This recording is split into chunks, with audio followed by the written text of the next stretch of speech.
तृणाय मेने अस्मद्गुरोर्भगवतोऽस्य दयैकसिन्धोः रामानुजस्य चरणौ शरणं प्रपद्ये।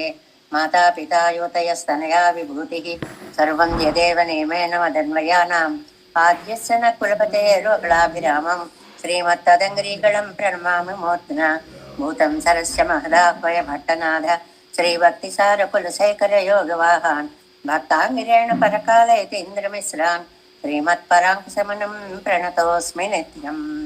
नादं पङ्कजनेत्ररामयमुना वास्तव्यमालादरान् योगीन्द्रं कुरुकेशचन्द्रजलदिं गोविन्दपुरादिपौ भट्टार्यन्निगमान्तयोगिजगदाचार्यो स कृष्णद्वयो वन्दे माधवपद्मनाभसुमनकोले स देवादिपा।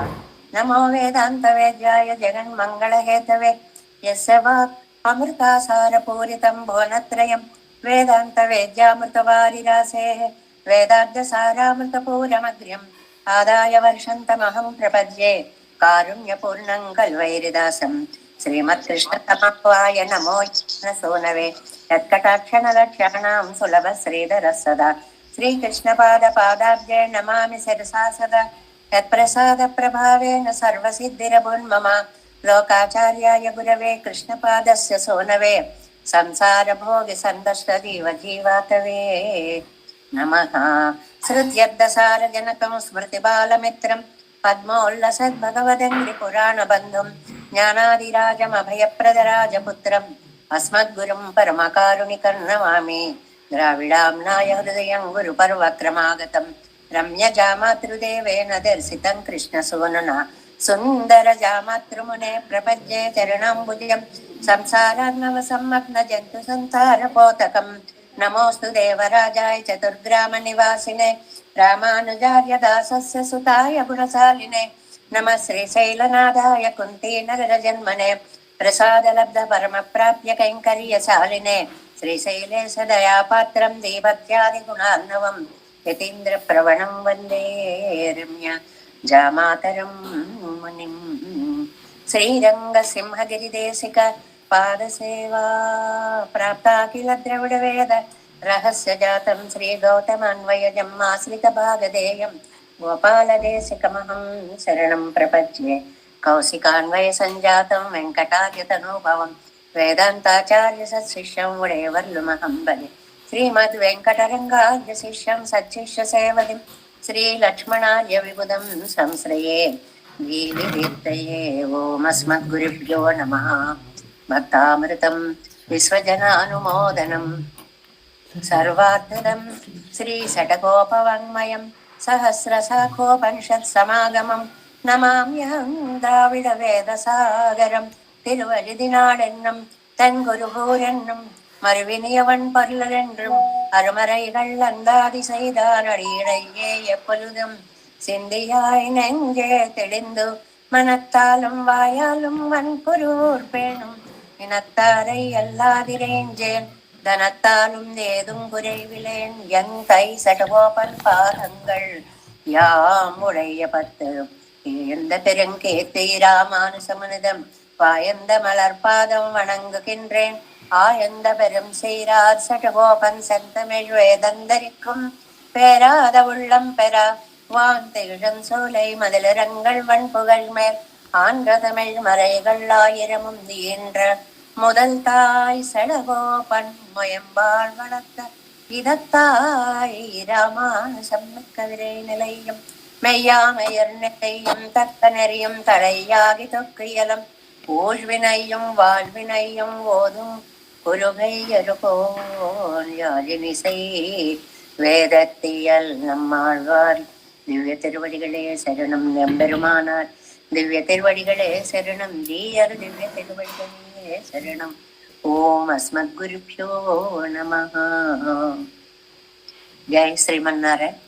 భాగవత గోష్ఠికి దాసోహాలు సమర్పిస్తూ ప్రపన్న జనకూటస్థులైనటువంటి నమ్మాళ్వార్లు ఛాందోగ్య సమమైనటువంటి సామవేద అంతర్భాగమైనటువంటి రాగ సంభరితమైనటువంటి దివ్య ప్రబంధాన్ని మనకి తిరువాయిమజను అనుగ్రహించిన ఆ భాగ్య వశం చేత మనందరం దాన్ని చదువుకునే ప్రయత్నంలో మిగిలిన గ్రంథాన్ని కూడా కొంచెం పరిచయం చేసుకోవాలనే ఒక తపనతో తిరువిరుత్తం అనేటువంటి దాన్ని కూడా కొంచెం అలా పైన స్పృశిస్తూ మనం వెళ్ళిపోతున్నాము.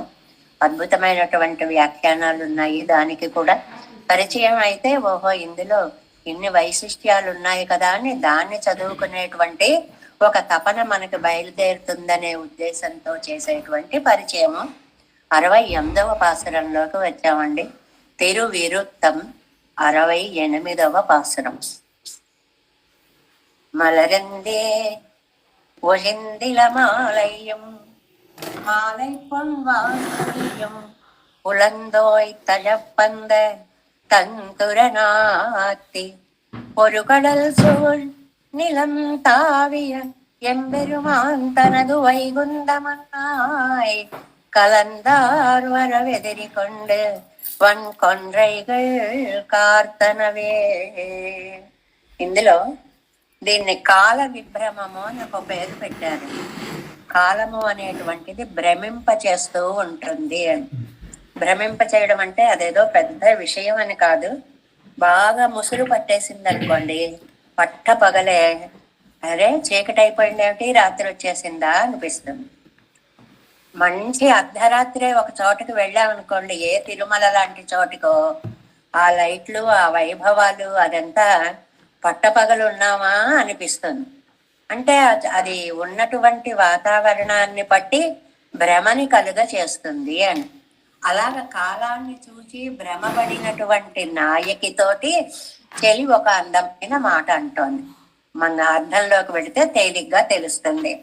పొరుల్ కడల్ సూజ్ నిలంతావియ ఎంబెరుమాన్ తనదు వైకుందం అన్నాయి. చాలా అందంగా పిలిచారండి. ఓ అమ్మాయి అని పిలిస్తే సాధారణమైన పిలుపు, కానీ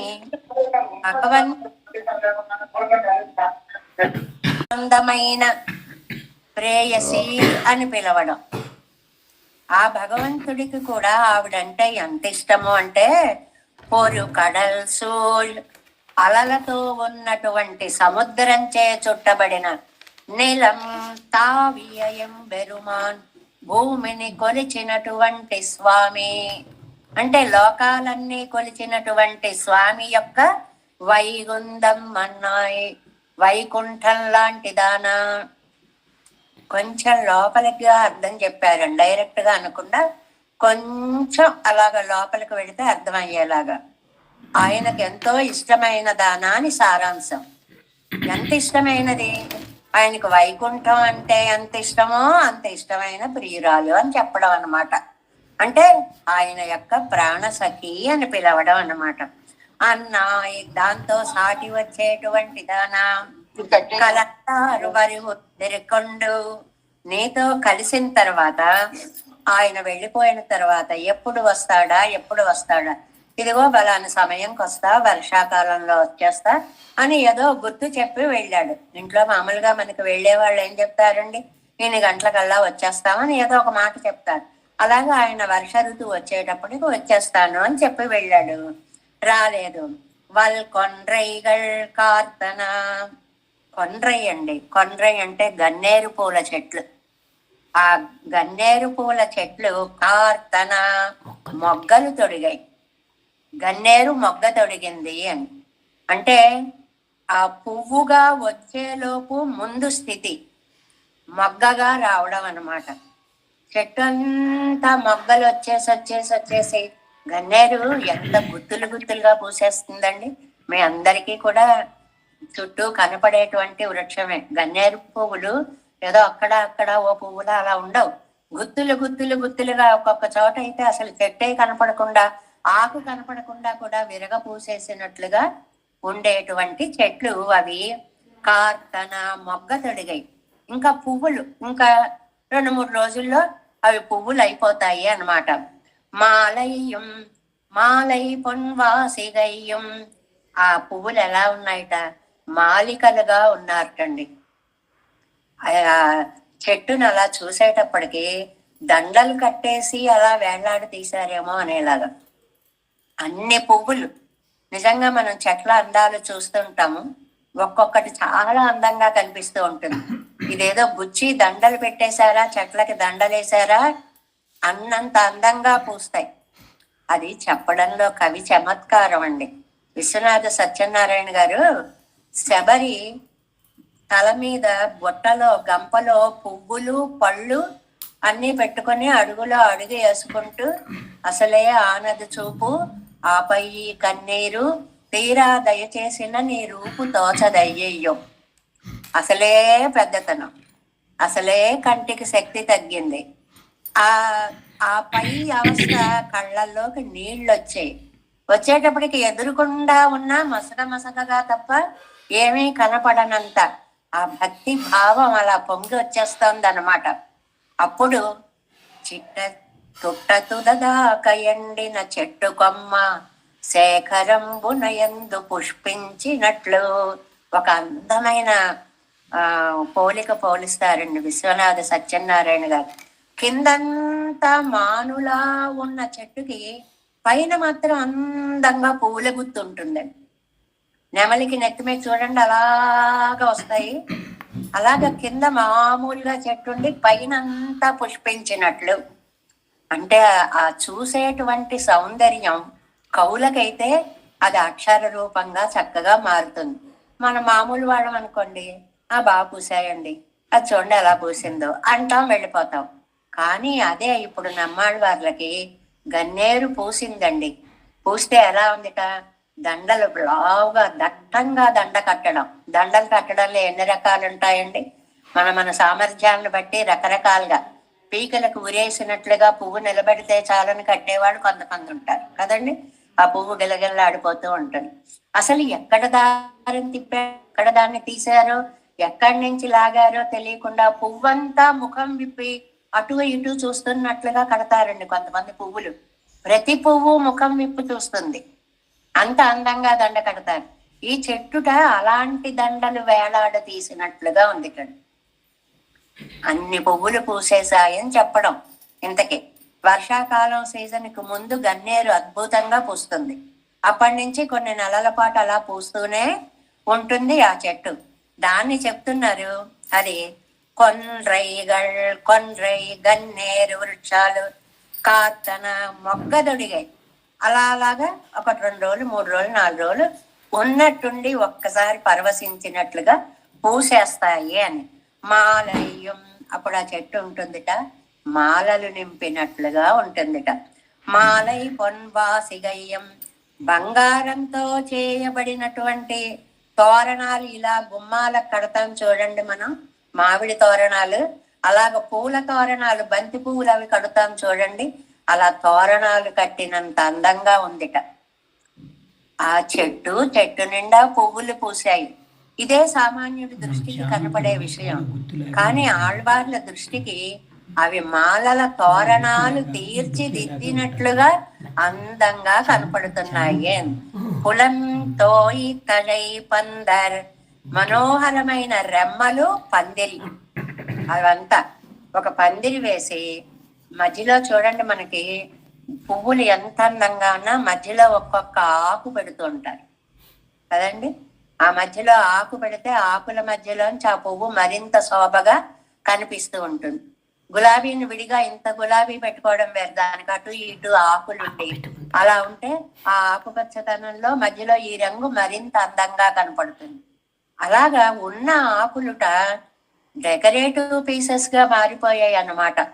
మధ్యలో పువ్వుల గుత్తుల్లాగా అందంగా కనిపిస్తోంది అని. అది ఎలా ఉందిట, మనం పెళ్లిళ్ళకి స్తంభాలు, మండపం వేసి స్తంభాలు వేస్తాం కదా, ఆ స్తంభాలను కూడా దండంతో చుట్టూ తిప్పేసి పైకి పువ్వుల పందిరి వేసేస్తారు. ఆ తోరణాల పందిరి పువ్వులతో ఎంత అందంగా ఉందో ఈ గన్నేరు చెట్లు అంత అందంగా ఉన్నాయి అన్నారండి. ఎంత కవితా సౌరభమో చూడండి. పువ్వులు పూస్తాయి. మన ఇంట్లోనే మనకు మల్లె పొద ఉందనుకోండి, లేదా ఒక పందిరి వేసామనుకోండి, ఒక సన్నజాజి ఉందనుకోండి, అందంగా పూస్తాయి. ఆహా భలే పూసాయి అనుకుంటాం. కానీ వాటికి కవితా వైభవాన్ని జోడించి ఎంత అందంగా పువ్వులు ఎలా పూసాయి అని. బెళ్ళగన్నేరు ఉంటుంది, పచ్చగుత్తులు ఉంటాయి చూడండి, అలా వెదజల్లినట్లు ఏవో గుత్తులు గుత్తులు ఏర్పాటు చేసినట్లుగా ఎంత శోభగా ఉంటాయో, ఇంటికి ఎంత అందాన్ని ఇస్తాయో. అంటే అలాంటి అందమైనటువంటి పువ్వులు ఊర నాటి దట్టంగా వేలాడుతున్నాయి. అక్కడ అక్కడ ఒకటి కట్టడం కాదండి, గుత్తులు గుత్తులుగా గుత్తులు గుత్తులుగా మలరందే ఒందిలా. ఇంకా పూర్తిగా పువ్వులు పూయలేదు. ఇక్కడ ఎందుకు చెప్తున్నారు అంటే, ఈయన ఏమని చెప్పెళ్ళాడు, ఇదిగో గన్నేరు పువ్వులు పూసే సీజన్కి నేను వచ్చేస్తాను అని. మనం ఇలా మాట్లాడుకుంటూ ఉంటాం, టమాటా మొక్కలు ఏవో మొక్కలు వేసామనుకోండి, ఇవి కాయ అయ్యే టైంకి వచ్చేస్తాము, ఓ 15 రోజులు 20 రోజులు అలా ఏదో ఒక సీజన్ గుర్తుగా చెప్పుకుంటాం. అలా నాయకుడు ఈ పువ్వులు పూసే టైంకి వచ్చేస్తాను అన్నాడు. పువ్వులు పూయడం మొదలు పెట్టాయి కానీ రాలేదు అని అంటే, దీన్ని కవిత్వంలోట ద్రవిడ సంప్రదాయంలోట కాలమయక్కు అంటారండి. కాలమయక్కు అంటే కాలాన్ని చూసి భ్రమపడ్డాం. ఏమిటి భ్రమ? అయ్యయ్యో పువ్వులు పూసేటప్పుడు వస్తా అన్నాడు, పూసేస్తున్నాయి, ఇంకా రాలేదు రాలేదు అని ఒక త్వర అన్నమాట. అంటే వర్షాకాలంలో తిరిగి వస్తాను అని చెప్పాడండి. వర్షాకాలం వచ్చేసింది, పువ్వులు అవడానికి మొగ్గలు వచ్చేసాయి అంటే, అయ్యో వర్షాకాలం వచ్చింది ఏం రాలేదు అని ఆవిడ బాధపడుతుంటే, అమ్మా ఇది ఇంకా వర్షాకాలం పూర్తిగా రాలేదు, ఇప్పుడిప్పుడే మొగ్గ తొడిగింది, ఈ గన్నేరు చెట్టు ఇప్పుడిప్పుడే మొగ్గ తొడిగింది, అందువల్ల ఇంకా పుష్పించే టైం ఇంకా 4-5 రోజులు ఉంది, ఈలోపు ఆయన తప్పకుండా వచ్చేస్తాడు అని ఇష్టసఖి ఆవిడ్ని ఓదార్చడము. చాలా అందమైనటువంటి భావంగా ఇందులో ఏం చెప్తారు అని అంటే, ఒకటేమో ప్రాకృతిక సౌందర్యాన్ని వర్ణించారండి. గన్నేరు చెట్లు పూయడాలు, అవి గుత్తులు గుత్తులుగా పూయడాలు, దండలు దండలుగా వేలాడ్డాలు, పందిరిగా కనిపించడాలు, స్తంభాలుగా అలంకరించి కనిపించడాలు, ఇలాగా ఇన్ని రకాలుగా ఒకటి ప్రాకృతిక రామణీయకత్వాన్ని వర్ణించారు. నెంబర్ 1. ఇంకా భగవంతుడికి పరమపదం ఎంత ఇష్టమో నువ్వంత ఇష్టం, ఇది చెలికి ఒక ఓదార్పు మాటగా అందంగా చెప్పారు అని. అంటే ఇంకా నువ్వు బాధపడకు, అయిపోయింది, మొగ్గలు వచ్చాయి అంటే పువ్వులు వచ్చేస్తాయి, పువ్వులు వచ్చాయి అంటే స్వామి వచ్చేస్తాడు, ఇది ఒక ఓదార్పుగా కనిపిస్తుంది అనమాట. అమ్మయ్య వచ్చే సమయం అయిపోయింది, వచ్చే సమయం అయిపోయింది అని ఏదో ఒక భరోసా మనస్సుకి కలుగుతుంది అని అందం. అంటే ఆయన వస్తే పూద్దాము అని పువ్వులు ఎదురు చూస్తున్నాయి అంటారండి నమ్మిళ్ళయ్య గారు. ఇది ఒక అందమైన వ్యాఖ్యానం. ఏంటండి, నాయకుడు వస్తే అప్పుడు పూద్దామని పువ్వులు ఎదురు చూస్తాయా? అలా ఉంటుందా అంటే ఆ వాటికి కూడా ఉంటుంది కండి. రామాయణంలో రాముడు వెళ్ళిపోతే ముఖాలు ముడి చేసుకున్నాయి పువ్వులు, రాముడు వస్తున్నాయి అనేటప్పటికి అలా అలా అలా అలా విచ్చిపోయేటండి. అవి వృక్షాహ పరిమ్లానాహ స పుష్పాంకుర కోరకాహ. అందమైన శ్లోకం. ప్రకృతి కూడా రామచంద్రుణ్ణి చూసి పరవశించి పులకిస్తుంది, జరుగుతుంది అలాగా. ఆయన వస్తున్నాడు అనేటప్పటికీ అన్ని కూడా పువ్వుల భరిత సువాసనలతోటి సంభరితము అయిపోయాయి అని. అంటే మొగ్గ తొడిగిన దశ, పువ్వులు పూసే దశ, దీన్ని క్లియర్ గా చెప్పారనమాట. వచ్చే సూచన, మొగ్గ తొడిగింది అంటే ఇంకా పువ్వులు వచ్చేస్తాయి అని సూచన చేయడం, పువ్వు వచ్చింది అంటే వచ్చేసింది అని రాకని సూచించడం కదా. అంత క్లియర్ గా ఇక్కడ పందర్ అంటారు ఈ పాసురంలో. పందర్ మాధవి పందల్ మేల్ పల్కాల్ కుయినలంగల్. అక్కడ మాధవీలత వ్యాపించింది అని మనకి తిరుపతిలో చెప్తారు కదండి.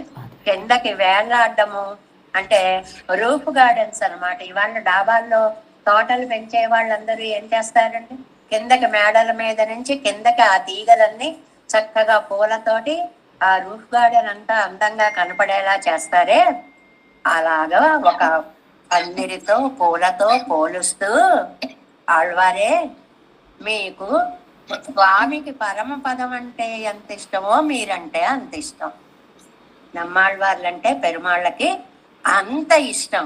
ఆయన మిమ్మల్ని వదిలిపెట్టడు, తప్పకుండా వస్తాడు. ఆయన రాకని ప్రకృతి సూచిస్తోంది. ఎలాగా? మొగ్గలు వచ్చాయి అంటే పువ్వులు వస్తాయి అని సూచించినట్లుగా మీ రాకని సూచిస్తోంది. అంతేగాని ఆ ఆయన రాకుండా ఉండడం అనేటువంటిది ఉండదు, తప్పకుండా వస్తాడు అని ఓదార్చినటువంటి ఒక అందమైనటువంటి భావాన్ని ఈ పాసురంలో మనకి చెప్పారు. మనం చెప్పుకున్నాం కదండి, ఒక కావ్యాన్ని చదవడం వల్ల కేవలము దైవం భక్తి సిద్ధాంతం అనే కాకుండా కవిత రామణీయకత ఎన్ని విధాలుగా ఉంటుంది. అందరం పువ్వుల్ని చూస్తాం, అందరం చెట్లను చూస్తాం, కానీ ఆ మానసిక ఆనందము ఎలా ప్రకటించాలి, ఎలా ప్రకటిస్తారు, ఎంత బాగుంది చూడండి. ఆ ఒక్క గన్నేరు చెట్టుని ఇందులో వర్ణించారండి, ఎంత బాగా వర్ణించారు చూడండి. మనం కొన్ని వందల గన్నేరు చెట్లను రోడ్ల మీద చూస్తూనే ఉంటాం, కానీ ఆ చెప్పడం అనేటువంటిది అటు ఆళ్వార్ల యొక్క ఆధ్యాత్మిక చింతనతో పాటు ఇటు ప్రకృతి యొక్క రామణీయకతని కూడా పఠితృలోకానికి అందించాలనేటువంటి ప్రయత్నం వీటిల్లో మనకి చక్కగా అవగతమవుతుంది. అందువల్లే ఎప్పుడు మంచి పుస్తకాలు చదువుతూ ఉండాలండి. మంచి పుస్తకాలే మంచి స్నేహితులు. ఇది ఒక కొటేషన్ మనకి. నిజమైన నీ చేతిలో పుస్తకం చూసి నువ్వెవరో చెప్పచ్చు అంటుంది ఒక ఇంగ్లీషు సామెత. అంటే మనం ఏమిటి, మన సంస్కారం ఏమిటి, మన చేతుల్లో ఉన్న దాన్ని బట్టి తెలుస్తుంది. అందువల్ల ఉత్తమమైనటువంటి వాంగ్మయాన్ని మనం చదువుకోవాలి అనేటువంటి సందేశాన్ని కూడా ఇస్తూ ఉంటారు. ఇంకా మరి తిరువాయిమడి ప్రవాహంలో ప్రవేశిస్తే 5వ పదిలో 4వ తిరువాయిమడిలో మొదటి పాసురం వరకు అనుసంధానం చేసుకున్నాం. వ్యాఖ్యానంలోకి ప్రవేశించాలి. ఇది పరాంకుశ నాయకికి ఒక రాత్రి కాళరాత్రిలా కనిపిస్తోంది. నిద్రని గురించి మనం చెప్పుకుంటున్నాం. నిద్ర కదండి, తొందరగా మెలకువ రాదు, ఎంత కష్టమో. అందులో శీతకాలం కదా, ఇంకా శీతకాలం అయితే లేవడం మరీ కష్టం. అబ్బా అప్పుడే తెల్లవారిపోయిందా, అప్పుడే 5 అయిపోయిందా, అప్పుడే 6 అయిపోయిందా, ఇలాగా అనిపిస్తూ ఉంటుంది అనమాట. అది నిద్ర యొక్క లక్షణం, తామస ప్రక్రియ. ఇక్కడ నిద్ర అంటే మనకి అజ్ఞానము అనేటువంటి దాన్ని చెప్పారు. ప్రకృతి మాయ అజ్ఞానము అనేటువంటిది. ఈ అజ్ఞానం అనేటువంటిది తొందరగా వ్యాపిస్తూ ఉంటుంది. దానిని ఒక నిద్ర అనేటువంటి మిషగా మనకి ఈ పాసురంలో అందిస్తున్నారు. పాసురాన్ని అనుసంధానం చేసుకుని వ్యాఖ్యానంలో ప్రవేశిద్దాం. ఊరెల్లాం తుంజి உலகெல்லாம் நல்லிருளாய் நீரெல்லாம் தேறி ஓர் நீள் இரவாய் நீண்டதால் பாரெல்லாம் உண்ட நம் பாம்பு அணையான் வாரானால் ஆரியல்லே வல்வினையேன் ஆவி காப்பார் இனியே ఆవి కాపార్. నన్ను రక్షించే వాళ్ళు ఎవరు? ఏమ్మా ఏమంత కష్టం వచ్చింది ఇప్పుడు మీకు? అర్థం చెప్పుకున్నాం కదండి. ఊరెల్లాం తుంజి, ఊరంతా నిద్రపోయింది. నిద్ర అనేటువంటిది ఒక వరము, ఒక శాపం కూడా అండి. వరం ఎప్పుడు? బాధల నుంచి మర్చిపోవడానికి కాసేపు నిద్ర పడితే అమ్మయ్య వాటన్నిటినీ, అవి శారీరక బాధలు గాని మానసిక బాధలు గాని కాసేపు మరపిస్తుంది. నిదురలోన నిముషమైన మరచిపోరా. ఎంత బాగా రాశారండి. కాసేపైనా అన్నిటినీ మనం మర్చిపోగలగడము అనేటువంటిది. మరి శాపం ఎప్పుడు అవుతుందండి? అది రాకపోతే శాపమే కదండి. నిద్ర పట్టగా ఇటు దొల్లి అటు దొల్లి బాధలు ఎక్కువైపోయి కాళ్ళు లాగేసి కొంకర్లు పోయి తలనొప్పి వచ్చేసి పడుకోలేక లేవలేక కూర్చోలేక అయ్య బాబోయ్ ఎప్పటికైనా వస్తుందా? అందుకని నిదురమ్మ కదలి వేగమే రావమ్మ అంటారు. మా గోపాలరత్నం గారు చాలా అందంగా పాడతారు ఆ పాటని. అమ్మా ఎప్పుడు వస్తావు అనేటువంటిదని. అలాగా నిద్ర అనేటువంటిది ఒక రకంగా వరం. మనం ఏదైనా ఒక పని చేయాలనుకున్నప్పుడు ఇది విందాం అనుకుంటున్నాం అనుకోండి, మనం చెప్పుకున్నాం కదా, కూర్చునేటప్పటికి మంచి నిద్ర వచ్చింది అనుకోండి, నిద్ర ముట్టుకొని పోయన్ తన్మహాభాగ్యమున్నంటారు లక్ష్మణేతీంద్రుల వారు. అంటే ఆహా ఇప్పుడే లేద్దాము లేద్దాము అని అలా పడుకుంటామండి, అప్పుడు పట్టేస్తుంది బ్రహ్మాండంగా నిద్ర. ఈ లోపు ఏదో జరగవలసిందంతా తప్పిపోతుంది. దాన్ని చెప్తున్నారనమాట. ఊరెల్లాం తుంజి, ఊరంతా నిద్రపోయింది. ఉలగెల్లాం నల్లెరుడాయ్, లోకమంతా చీకటి దట్టమైన చీకటి వ్యాపించింది. నీరెల్లాం తేరి, ప్రవాహాలు కూడా నిశ్శబ్దమైపోయాయి. ఏ మాత్రం ధ్వని రావడం లేదు. ఓరు నీళ్ళిరవాయి నిండదు. రాత్రిని పట్టుకుని ఇలా సాగదీసేసినట్లుగా పెద్ద రాత్రి అయిపోయింది. అది శీతకాలపు రాత్రులు అలా ఉంటాయి కదండి. 6 కూడా అవ్వకుండానే చీకట్లు వచ్చేస్తాయి. ఒక్కొక్కసారి 5:30కే వచ్చేస్తాయి. 8 అయినా కూడా ఇంకా తెరలు కట్టుకుని తలుపులు వేసుకుని పడుకున్నా అంటే 10 అయినా రాత్రిలాగే ఉంటుంది. మనకి తెలియకుండా నీళ్లు లాగి పెట్టడం అన్నమాట. పారెల్లాం ఉండనం పాంబణయ్యాన్ వారానాల్, భూమిని మింగినటువంటి వాడు ఆదిశేషుడు. 2 విశేషణాలు వేశారండి ఈ పాసురంలో. ఆయన వారానాల్, ఆయన రాకపోతే ఆర్ ఎల్లేవల్ వినయ్యేన్ ఎన్నావిక పార్ వినయే, ఇంకా పాపం కలిగినటువంటి పాపిష్టురాలైనటువంటి నన్ను ఎవరు రక్షిస్తారు? ఆయన రక్షకుడు, ఆయన రావట్లేదు, మరి ఇంకా నన్ను రక్షించే వాళ్ళెవరు అంటున్నారు. చక్కటి వ్యాఖ్యానాన్ని నంబిళ్ళయ్య గారు వ్యాఖ్యాన గ్రంథాల్లో 122వ పేజీ 7 వ్యాఖ్యానం. నాడు మీరైక్కవే యా మణలూరుందుం ఎన్నో పెరియదొరు త్వరాన సమాయిరే కీష్టన్నదు. లోకమంతా తెలిసేలా చేస్తా, నీ పరువు తీసేస్తా, మడలెక్కేస్తా అన్నారు.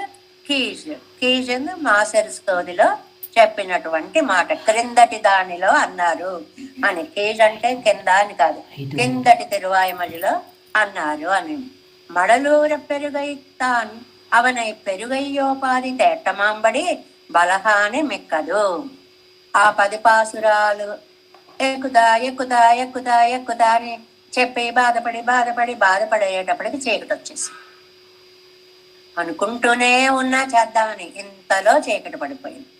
వచ్చి పడిపోయింది చీకటి. ఈ చీకటి పడిపోతే చూడండి, మనం ఏదో నిశాబ్దం అర్థం దివసే యథేత అని ఒక మాట ఉంది కదండి.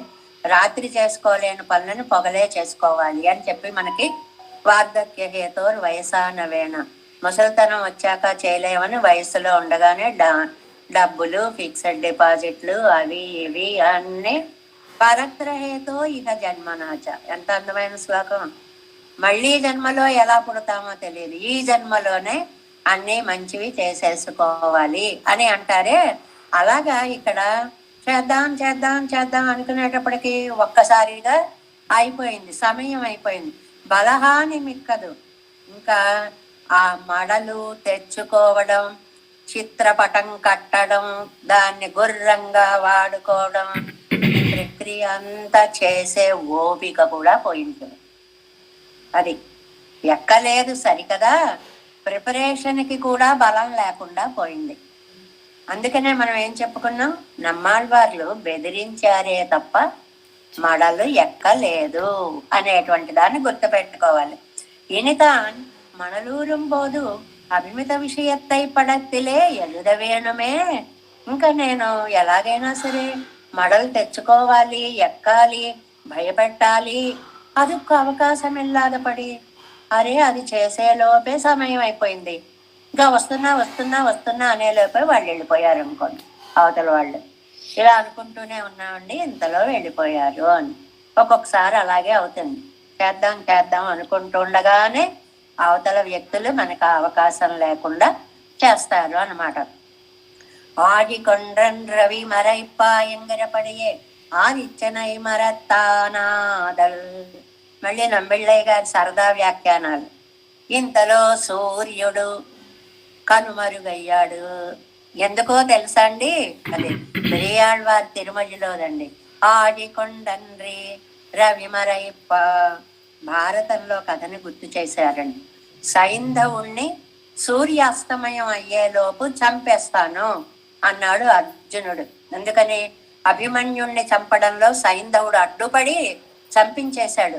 అందువల్ల వీడిని ఎలాగైనా సరే సూర్యాస్తమయం అయ్యేలోపు చంపుతాను. ఆ విషయం తెలిసి సూర్యాస్తమయం దాకా సైంధవుణ్ణి బయటకు వదిలిపెట్టకుండా రాని కౌరవ సైన్యం అంతా చుట్టుముట్టేసి వాడిని మధ్యలో పెట్టు కూర్చున్నారు.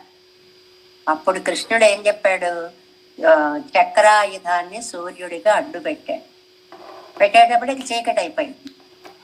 ఇంకా నన్నెవరు ఏం చేయలేరని హడావిడిగా బయటకు వచ్చాడు సైంధవుడు.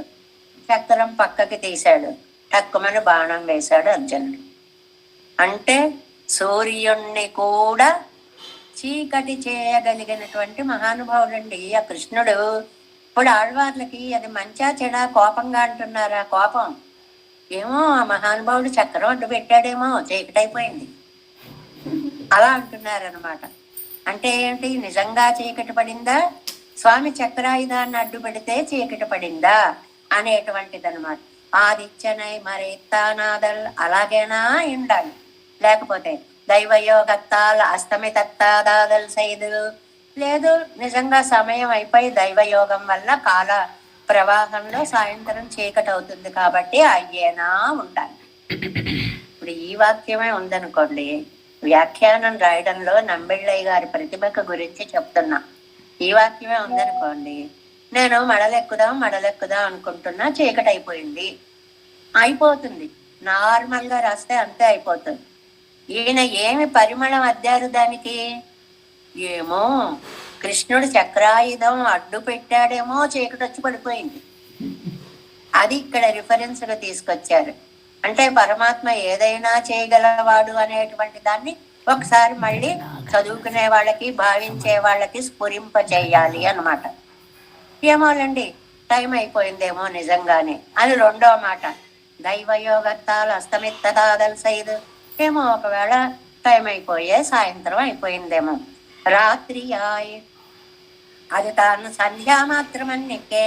రాత్రి అయ్యేటప్పుడు కొంచెం సూర్యుడు కనపడకుండా పోయి చీకటి వచ్చేలోపు కాస్త వెలుగుంటుంది సంధ్యాకాలం.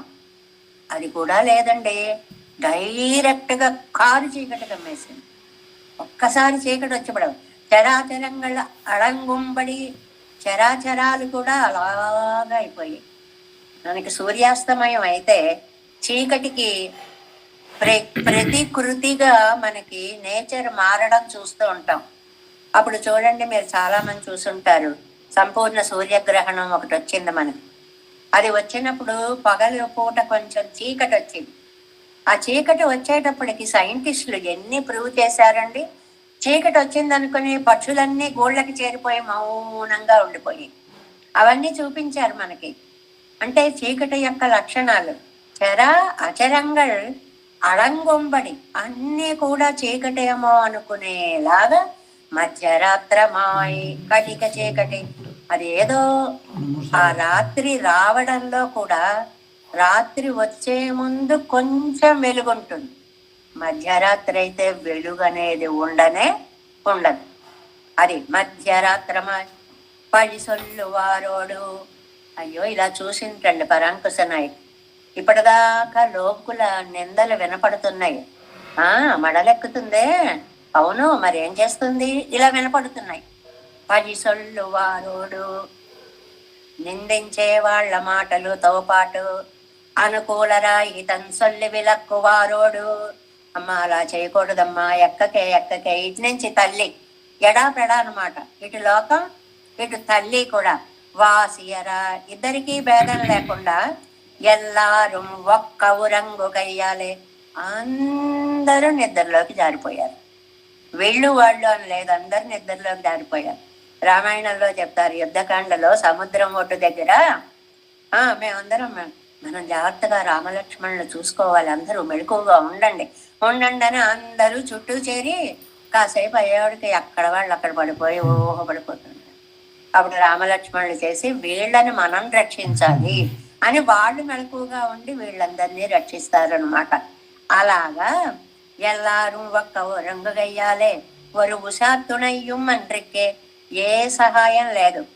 ఇలాంటి పరిస్థితులు మనకు వస్తూ ఉంటాయండి. మనకి నిద్ర పట్టదు, ఏ పెళ్లికో వెళతాం, చుట్టూ ఒక 100 మంది గుర్రులు పెట్టి మరీ నిద్రపోతూ ఉంటారు. మనకి చూస్తే చాచిన నిద్ర రాదు. ఆ రానప్పుడు ఇవాళ వీళ్ళే ఎవరితోటైనా మాట్లాడాలనిపిస్తుంది. ఏం చేస్తామండి? నిద్ర పట్టిందా, నిద్ర పట్టిందా అని అవతల వాళ్ళని లేపాడు. పడుకున్న శుభ్రంగా నిద్రపోతున్న వాళ్ళని లేపి నిద్ర పట్టిందా అని అడగడం ఏమిటండి అసలు? అలాగే ఉంటుంది లోక సహజమైన లక్షణాలు ఇవన్నీ కూడా అన్నమాట. ஒரு உசார் துணையும் அன்றிற்கு இவ்வளவிலே பிரளயாதி ஆபத்துக்களிலே உதவும் స్వభావనుమాయ సర్వరక్షకునాన పురుషోత్తమనుడై ఆ గుణంగళై అనుసంధిక. ఒక్కొక్కసారి ప్రశ్నలు అలాగే వేస్తామండి మనం. సినిమా హాల్లో ఎవరన్నా కనపడ్డారండి, సినిమాకి వచ్చావా, మరి సినిమా హాల్కి ఎందుకు వెళ్తామండి? ఎక్కడ దేనికైనా సరే ఏమిటో ఏదో ప్రశ్నించాలి, ప్రశ్న వేస్తూ ఉంటాను. నిద్రపోయేవాళ్ళు నిద్ర పట్టిందా అంటే అటకేం చేస్తుంది, నువ్వు లేపేసావు ఇప్పుడు ఇంకా నాకు నిద్ర పట్టదు అని వాళ్ళు తిట్టేలాగా ఉంటుంది పరిస్థితి అన్నమాట. అంటే ఇలాంటి ప్రళయాది ఆపత్తు కళిలే ఉదవం, ప్రళయం మొదలైనటువంటి ఆపదలో స్వభావనుమాయ సర్వరక్షకును నాన పురుషోత్తమన్, అప్పుడు తన కడుపులో పెట్టుకుని రక్షించినటువంటి మహానుభావుడి యొక్క అగ్గుణంగళయ్యను సందిక్క ఆయన కళ్యాణ గుణాలను అనుసంధించుకుంటూ. మనకి ఎవ్వరూ మాట్లాడేవారు లేకపోతే ఏం చేస్తాం, ఆ వేళ అలా జరిగింది, ఇవాళ ఇలా జరిగింది అని గతాన్నంతటిని ఒకసారి మనం వీడియోలు పెట్టుకు చూసుకున్నట్లుగా బ్రెయిన్ లో మళ్ళీ బ్యాక్ చేసుకుని వాటన్నిటిని చూస్తూ చూస్తూ ఉంటాం. అవైతానికి అనుసంధిక్కయ్యాలే. కలిసి ఉన్నప్పుడు తలుచుకుంటే ఆనందం, ఎడబాటులో తలుచుకుంటే అసలే దుఃఖం, తలుచుకునేటప్పటికి ఇంకా రెట్టింపు అయిపోతుంది. మిగవు మాత్తామై కొలుపాయు వేణి ఉద్గ్రధనాదిగళిలే ఒరుపాట్టోరు ఓపాది ముడిందు పిழைక్క వేణు మళవాయి. ఇక్కడ రామాయణాన్ని తీసుకొచ్చారండి.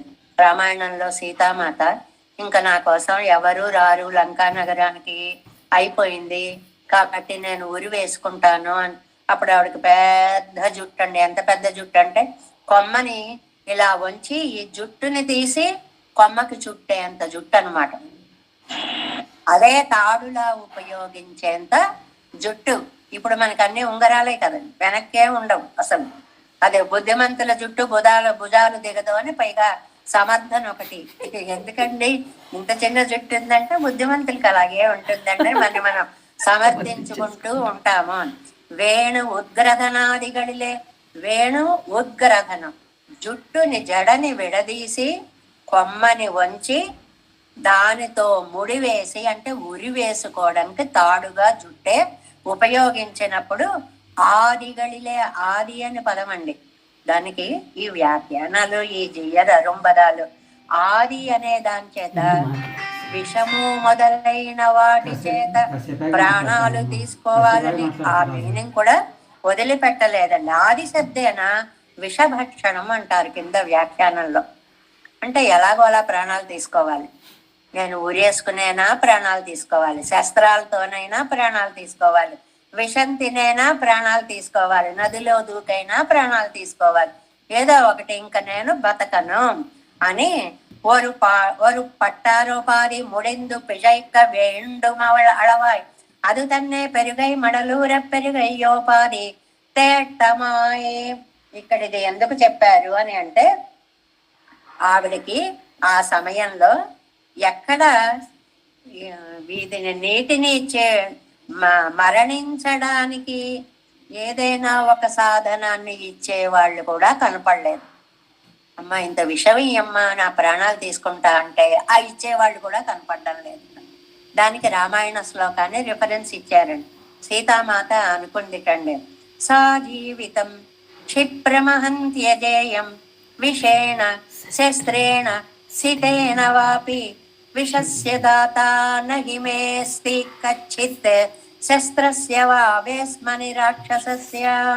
ఎంత బాధపడిందో. ఈ జీవితాన్ని ఇంత విషం తీసుకుని ముగించుకుందాం అనుకున్నా, ఓ కత్తితో పొడుచుకుని ముగించుకుందాం అనుకున్నా, ఎలాగో అలా అంతం చేసుకుందాం అని ప్రయత్నిస్తే ఈ రాక్షసరాజు రాజ్యంలో నాకు విషం ఇచ్చేవాడు కూడా ఎవ్వరు లేరు అని ఆవిడ సీతామాత బాధపడినట్లుగా పరాంకుశ నాయకు బాధపడుతోంది అంటున్నారు. ఎలాగో చూడండి. ప్రళయాపత్తిల్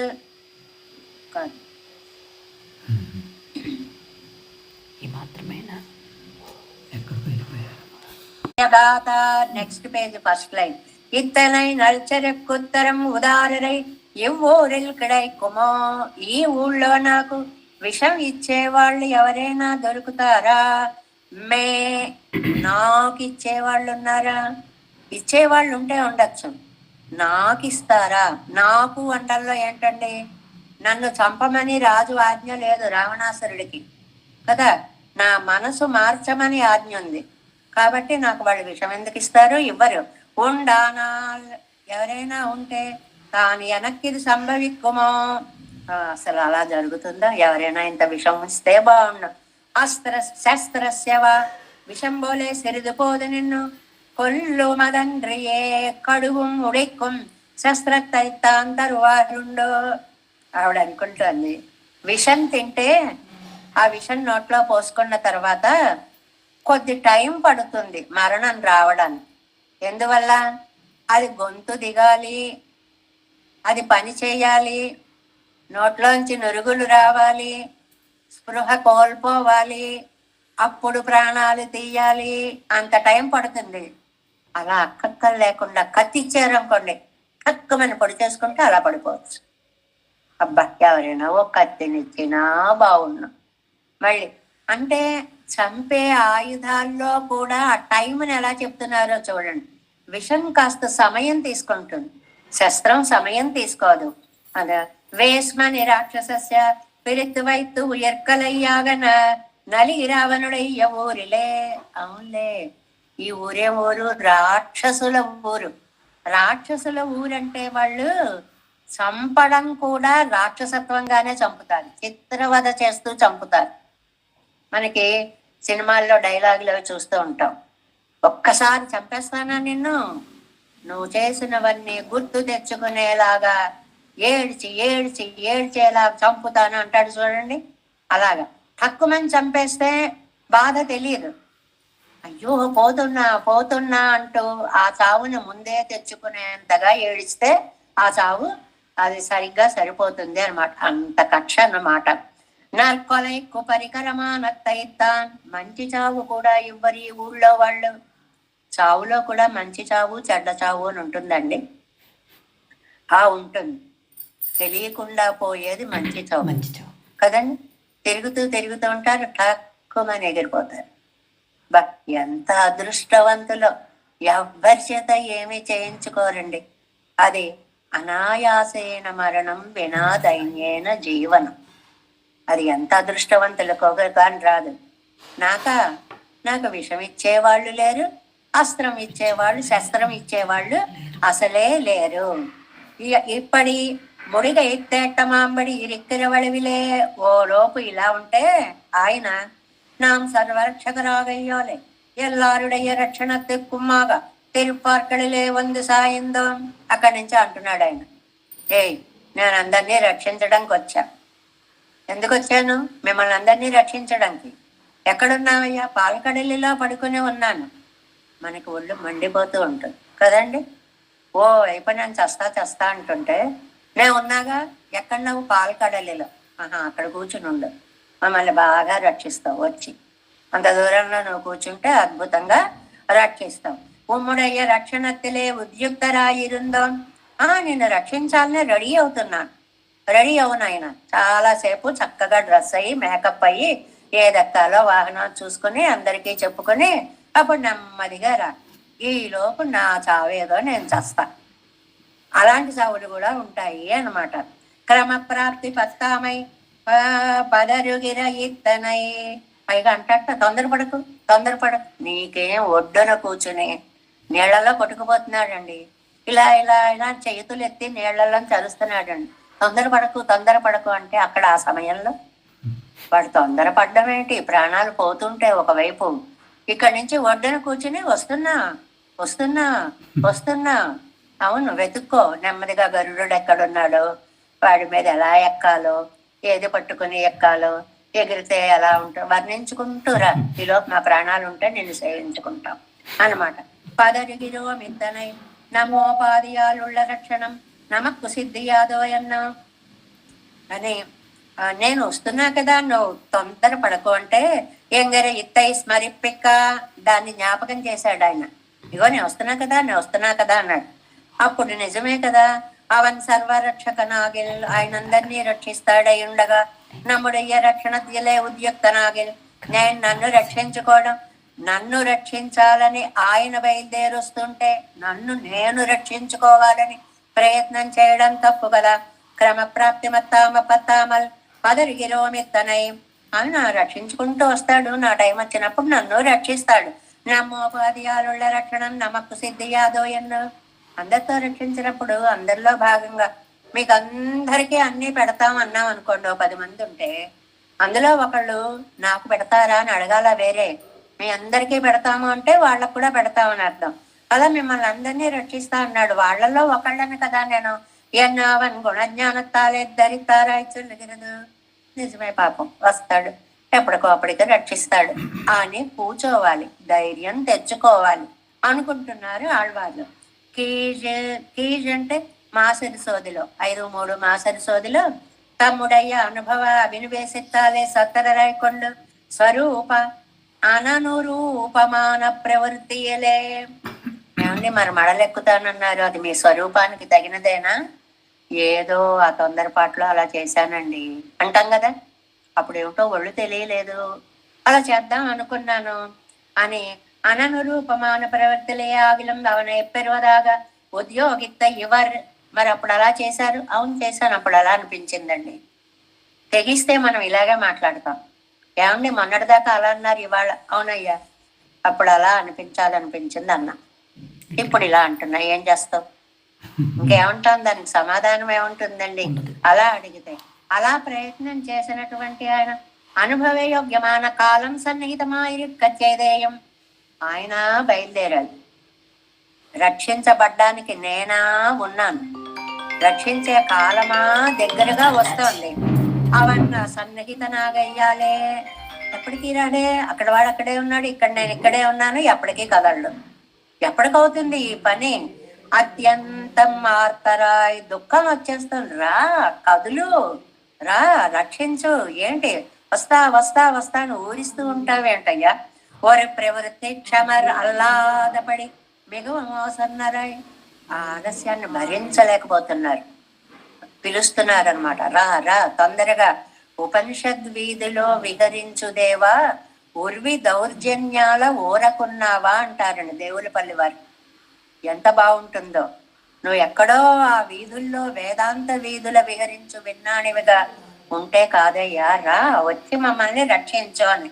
విళంబం అక్షమరాగయ్యాలే, కాలం ఆలస్యమవడం భరించలేక ఇవ్వవస్థయిలే ఇప్పుడు அவன் வந்து ரட்சிக்கை குடலான குணங்களை யாத்தராய் கூப்பிட்ட பிரகாரத்தை వస్తానంటావు రావయ్యా దయా సముద్రుడా. ఎన్ని పిలుపులో రమ్మని గజేంద్రుడు పిలిచినట్లుగా అభిమత నాయకనాన ఈశ్వరనై పిరిందు ఆతామయ్యాల ఇరువు నెడుమైకు ఇరంగి కూపెట్ట నాయక పాసరత్తాలే అరుళెచ్చైగిరార్. రాత్ర చూస్తే దీర్ఘమైన రాత్రి అయిపోయింది, దట్టమైన రాత్రి అయిపోయింది. 2 విశేషణాలు. దీర్ఘమైన రాత్రి అంటే పొడవు ఎక్కువ, దట్టం అంటే సాంద్రత ఎక్కువ, కన్ను పొడుచుకున్న కనపడనంత. అలాంటి రాత్రి అయిపోయిందనమాట. అలాంటి నాయకి భావముతోటి ఆళ్వార్లు చెప్పినటువంటి పాసురమే ఊరెల్లాం తుంజి అనేటువంటిది అని. అంటే అవతారిక పూర్తి చేసుకున్నాం అనమాట. ఇప్పుడు పాసురంలో ప్రవేశిస్తున్నాం.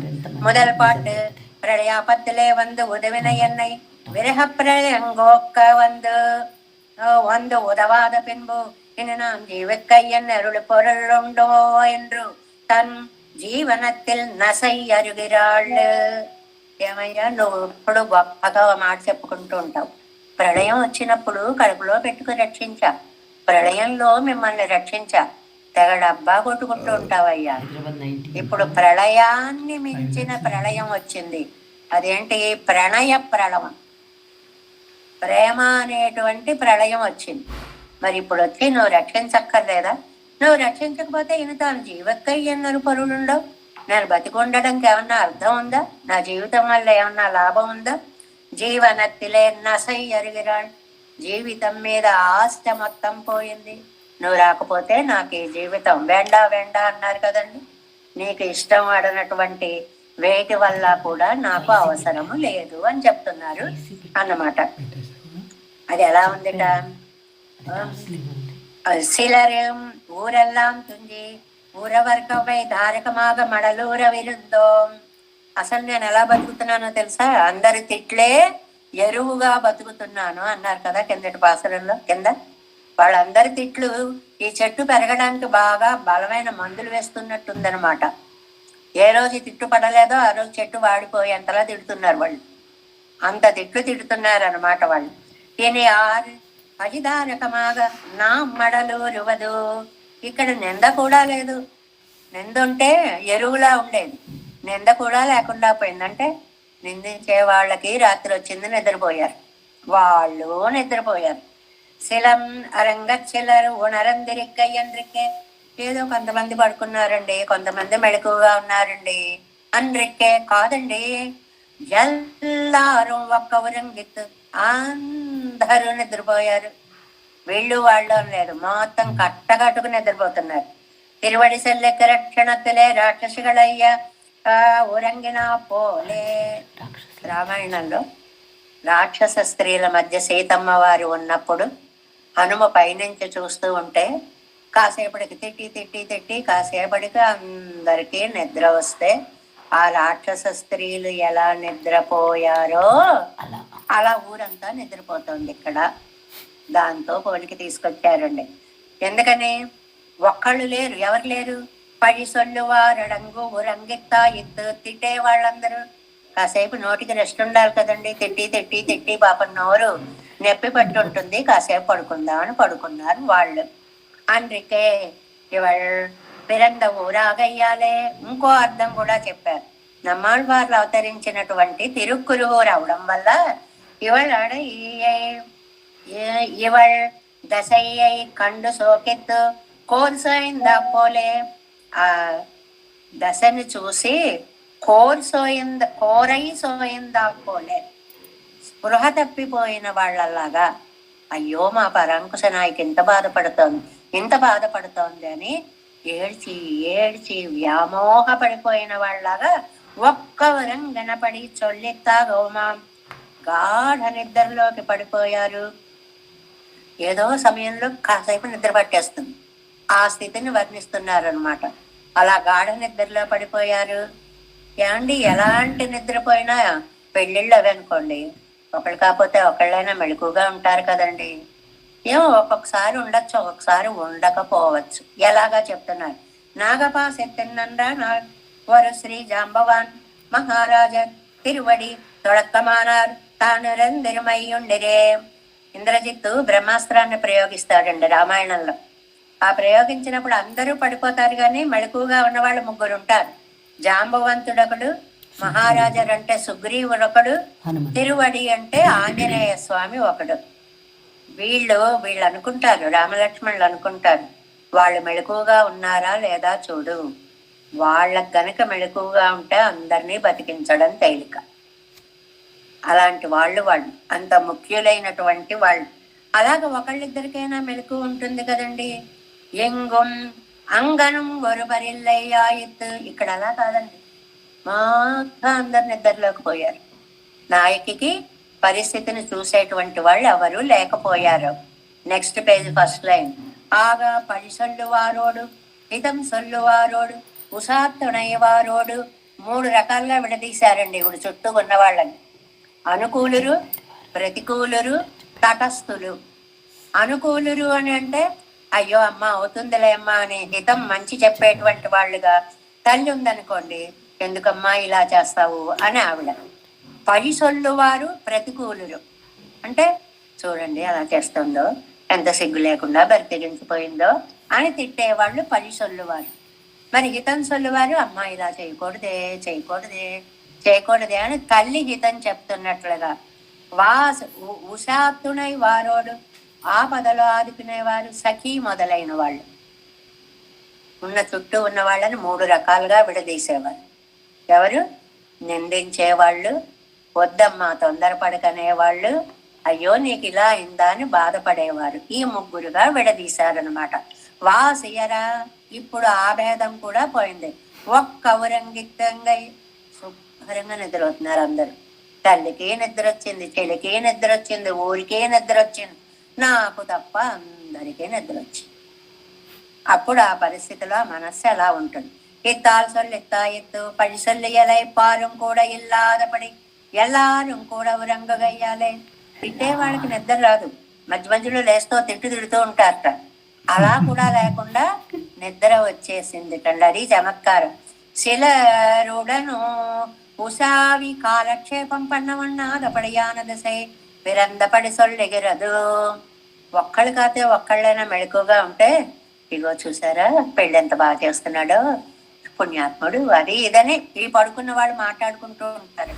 అలా మాట్లాడుదామని చూస్తే ఒక్కళ్ళేరటండి. ఆళ్వారి నాయకికి ఎవ్వరూ మెలకు వాళ్ళు కనపడలేదు.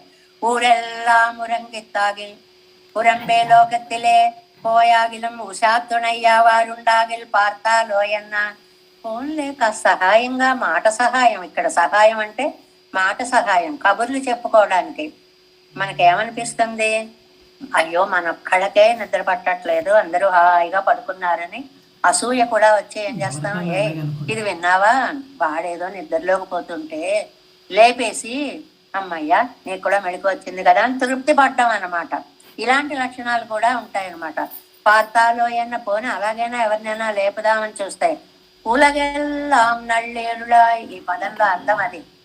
లోకమంతా చీకటి నిండిపోయింది, కనపడడం లేదు. వాళ్ళు మెలకుగా ఉన్నారు, కళ్ళు మూసుకు పడుకున్నారు, మెలకుగా ఉండి కళ్ళు మూసుకు పడుకున్నారు.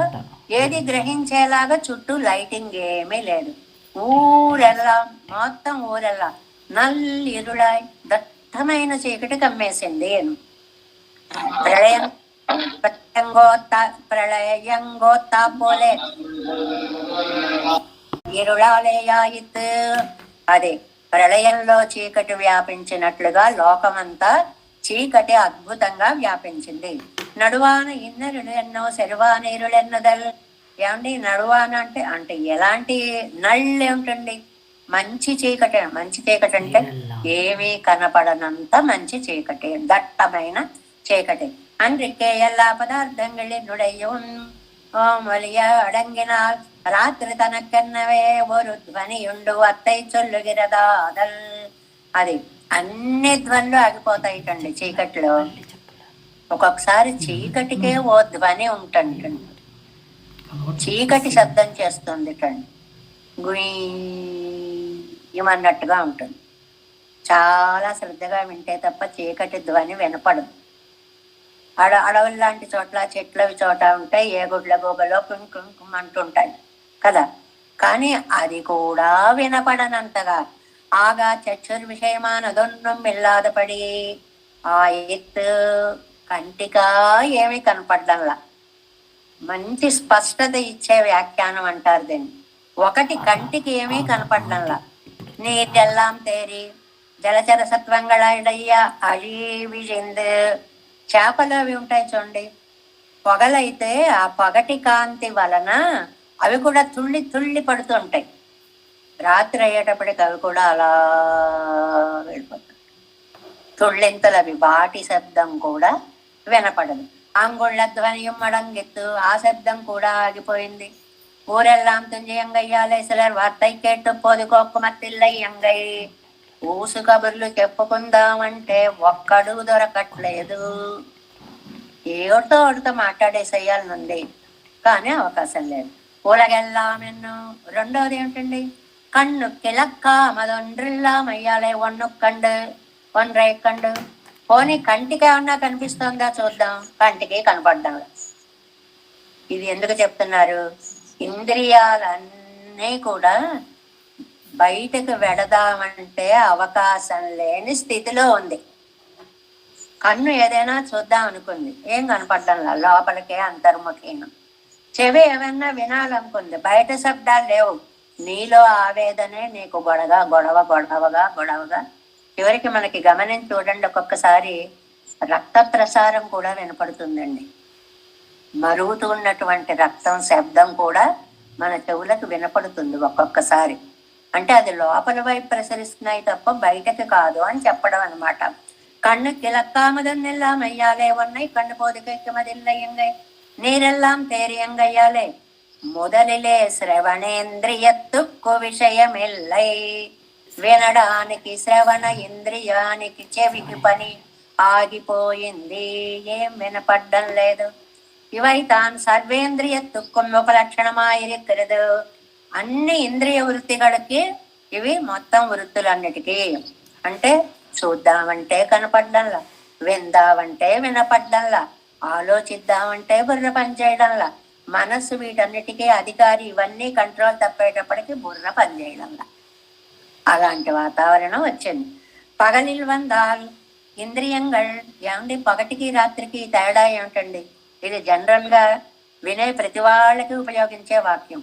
పొగలైతే ఏమిటి? స్వస్వ విషయంగళిలే పల్లి పత్తాగయ్యాలే. లేచామండి, లేస్తూనే కళ్ళు దేని మీద పడతాయి.